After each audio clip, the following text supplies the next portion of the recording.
Alright, so we've got most of our lines done on this Ember Ink logo. Now what I'm going to do is I'm going to switch up the tips that I'm using. So you wouldn't want to use something like this. I mean, you can make it work, it's just a lot harder. So I used to use one single tip for everything that I burned because I was like, it works, might as well, you know? So recently I found out that it's a lot easier if you use the different tips. So right now, what I've got my pointy one, super pointy. These are nice, but they're kind of hard to use in terms of like, if you have really, I don't know, any bigger amount of space, it's kind of hard to use those. And then I've got this one, which is my favorite, but I've been having issues with this specific one.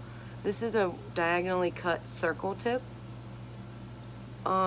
And then just an FYI, if you get a wood burning kit, they also work, they double as soldering kits. So the silver ones, I believe, the silver tips that are in there are for soldering. And I believe the golden colored ones are actually for wood burning. So just as an FYI, I'm not 100% on that. So if you know, let me know.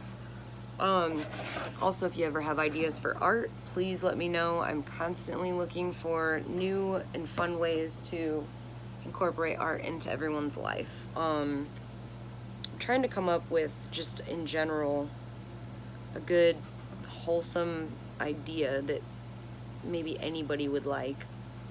So what I'm doing now is I'm going through and I'm making kind of some of the bigger lines with this diagonally cut circle. I just cleaned it, so hopefully it doesn't give me any issues, but it might still be like giving me unclean lines or messy lines.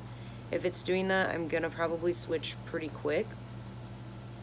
It looks like they're not the worst, but they're not very good either. So when you first get a tip on your wood burner, all the lines are gonna be like beautiful and clear and whatever. As soon as they start getting messy, you probably need to clean that tip or use a different one. And you can use jewelry cleaner. So what I do is I use really soft sandpaper, but it's better to use jewelry cleaner because it's less harsh on it. So some of the more delicate tips, and if you do it too hard, it will like basically ruin the tip if you sand it too much. Okay, so got my little eye sort of like burned in there, and it's gonna look really weird until it's done. Always remember that your art's just gonna look a little bit funny until you're all the way done, because as artists we can recognize what looks good and what doesn't, and then we can go through and sort of like adjust it. As I said before, it's a little harder to actually erase with wood burning, but you can do it.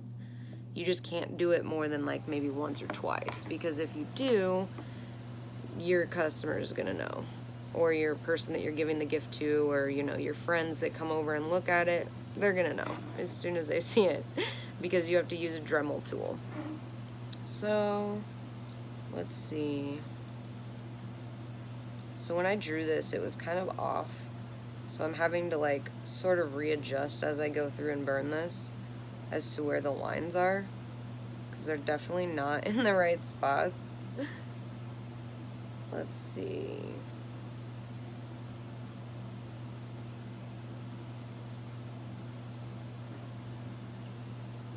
Oh, that didn't turn out very good. Grr. Hopefully, I will get better at this. I've never burned my logo into anything. This is the first time doing it. Since it is, you know, a specific design, I want to make it as much the same every single time I burn it as I can. That, as you might know, is a little bit difficult because we're all human and we can't be robots. But as you do something more and more, if you get really frustrated at something, just remember, like, everything isn't easy the first time. Like, some people are good at things to where, you know, oh, the first time they do it, it's going to be pretty easy and it's going to turn out pretty good. But 99% of the time, it's not going to be perfect when you first do something. It takes a little bit of practice. So, and I've been practicing forever, and I still have these little things that come up that I have issues with. One in particular is just my tips getting dirty. Like, I don't even know you can't avoid it, I know that, but I don't even know how to minimize it, like, to where it's not as big of an issue. Okay, so I'm switching to this tip now because I've got my eyelashes to put on there, and I also want to fix a couple of other lines. So again, this tip is really good if you have small areas to burn, but if you're covering any large areas, this gets hard because it burns like a dent in the wood. If you're using hardwood like bamboo, it'll burn the line you want, but then it sort of scrapes the coloring out once you draw on it again. So you almost have to stipple, which is putting little dots as you go when you use this tip. There are wider versions of this that aren't as hard to use. And then I'm above my 5 minutes, so I will be back, my friends.